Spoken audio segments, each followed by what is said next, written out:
Horse racing lovers, join us in the SportsMax zone on October the 30th at 5 p.m. Jamaica time, 6 Eastern Caribbean time for a special feature, Riding with the Stars, the Jamaica Derby Preview. Mahogany gives way. Wow grabs a hold of him and now hits the front with a furlong to run. It is Wow Halidine wailing away with the left-hand stick, that's 16th to run. Wow, he's only lost once in his entire career and he won't lose this afternoon. Wow-tastic in the end, wins it over Mahogany, Double Crown, Tomahawk and Nipster. 3:16 to run and Mahogany looks to have blitzed them. Inside the final furlong, it is all Mahogany. The rest are all weak in behind as Mahogany comes roaring away inside the final 16th. A fine performance from a classy racehorse. Mahogany and Omar Walker score by maybe 10. Mahogany has made good ground but looks to be faltering at the moment as Wow maintains the advantage on the run, passing the furlong pole. Watch out for Nipster gone against the rail. One of a kind is on the outside. It's Wow and here is Nipster, the surprise of the party in the St. Ledger. And Nipster is overtaking his Wow and wins it over Wow. Riding with the Stars. You don't want to miss this.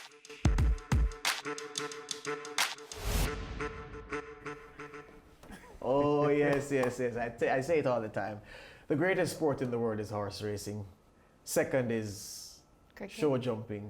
Third is another equestrian sport. All of the equestrian sports are better than every other sport put together. Huh? I said it. Back with us on the SportsMax. 6 days to go until the start of the UEFA Champions League, and we continue with our build-up to what will be the 66th edition of Europe's Premier Club Cup competition. Today we look at the chances of 6-time winners Liverpool. Yeah, Jurgen Klopp's men, they lifted the famous cup in 2019, beating Tottenham Hotspur 2-0 in the final in Spain at the Wanda Metropolitano in Madrid, to be precise. This year, Liverpool have been drawn in Group D. They are up against Ajax Amsterdam, Atalanta, Ajax of course from Holland, Atalanta from Italy, and the Danish side, Midtjylland, also in on the act. Joining us to discuss their prospects is our Champions League analyst and Liverpool fan, Andrew Peart.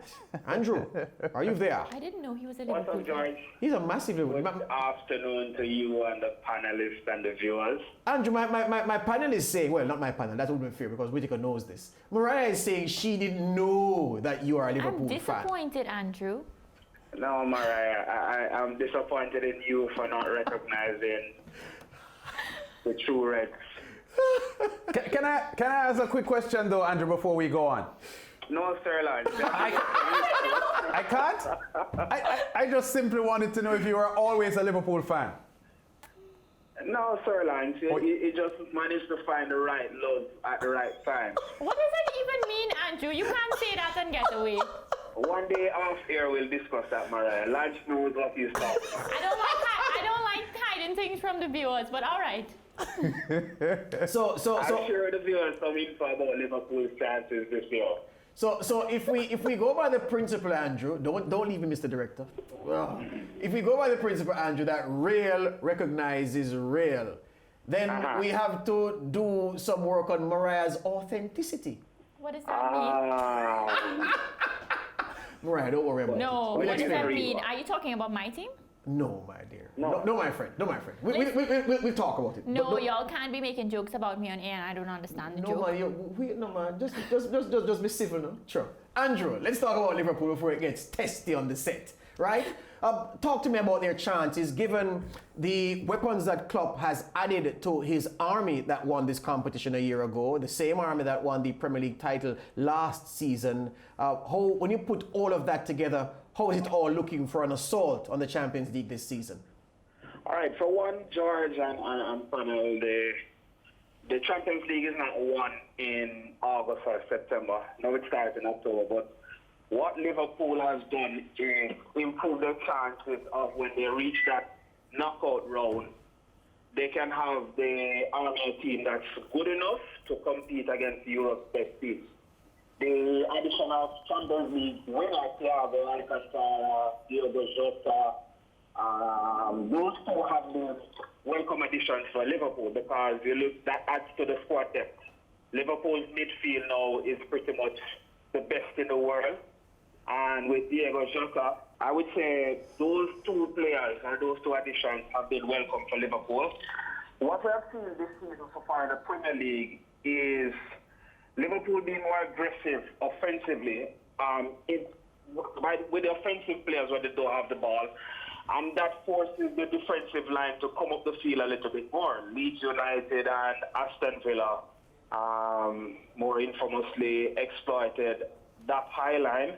And I think that was the biggest issue concerning Liverpool this season. The international break has come at a good time for them where they can reflect on the performances so far and design a better strategy. Not to abandon what they have been trying to impose on their game so far, but at least improve on it to make it more efficient. Your strongest 11, does your strongest 11, well, name your strongest Liverpool 11. Strongest 11 is Alisson in goal, Van Dijk, Matip for me, Robertson, Trent, Alexander-Arnold, Fabinho, Thiago, Jordan Henderson, Salah, Firmino, and Mane. Right. So you're saying that for sure Jota is not part of your strongest 11? Not a part of the strongest 11, but definitely in the top 13 or 14 players for the club. Right. The goals that you got from the bench in your successful Champions League campaign, well, I'm sure you'll say that Jota will provide most of them or provide perhaps all of them, but who else on your bench can come and do for you what you got from your benchmen in terms of goals, more importantly, in the successful season in the Champions League a year ago? There's still Origi. But not in the same form, not the same player in the same headspace. Same player with the same form also.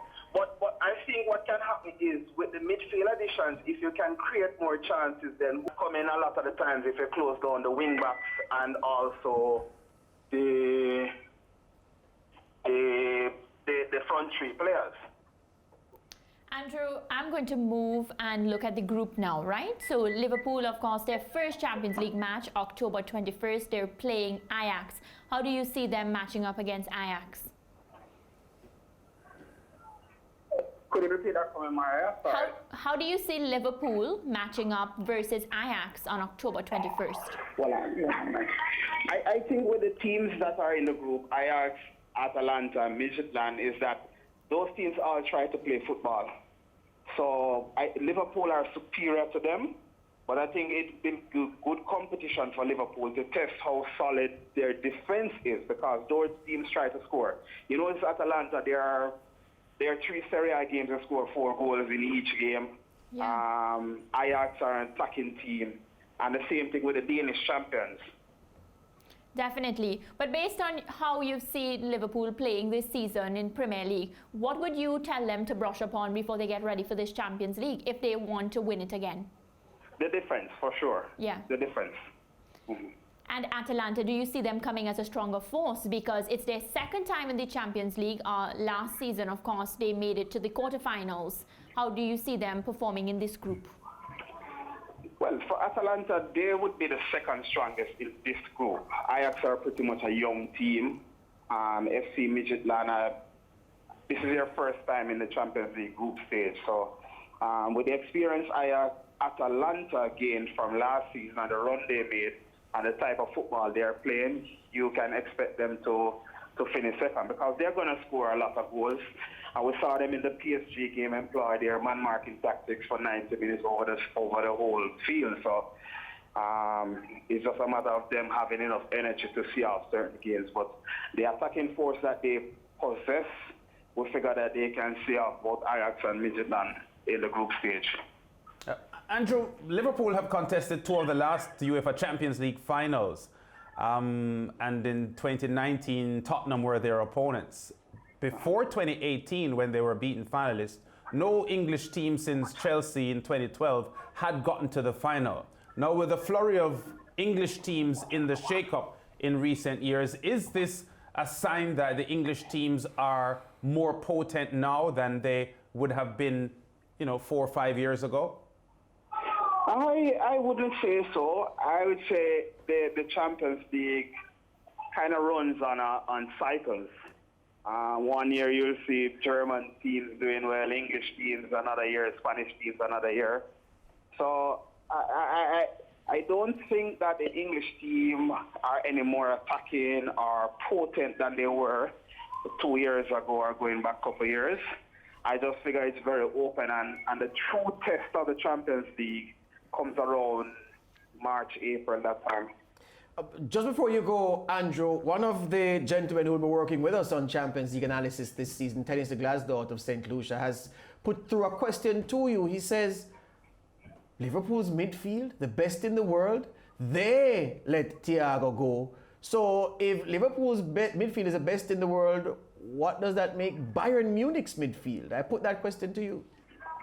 No, Bayern were in a situation where Thiago's contract was running out and they figured that he didn't want to sign. So it's not a matter of we have the best midfielders and we can afford to move one on. That's in the case of Bayern Munich. I think Liverpool's midfield right now, in terms of, when you look at the players they have, the quality of the players they have, you would have to say that they are the best players. Thiago, Fabinho, Wijnaldum, Henderson. That's a pretty good midfield for any top club in the world right now. I'm sure Tennis would want me to say that he wouldn't dispute that it's a pretty good midfield, as you've said, but he's taking issue with you, your descriptor of the best midfield in the world. Is that something you're standing by, my friend? Yes, I'm standing by that. Excellent. Well, we'll have time during the Champions League discussions to interrogate that point as the season grows on. So your prediction for Liverpool this season in the Champions League before we go, Andrew? At least top four. At least top four. All right. All right. We'll ask you to refine that as the season grows old. Thank you very much. And we'll be talking next week. No problem. Have a good one. Good. Andrew Peart will be doing duties on the SportsMax Champions League show that we will be producing and airing starting next Tuesday. Back with more.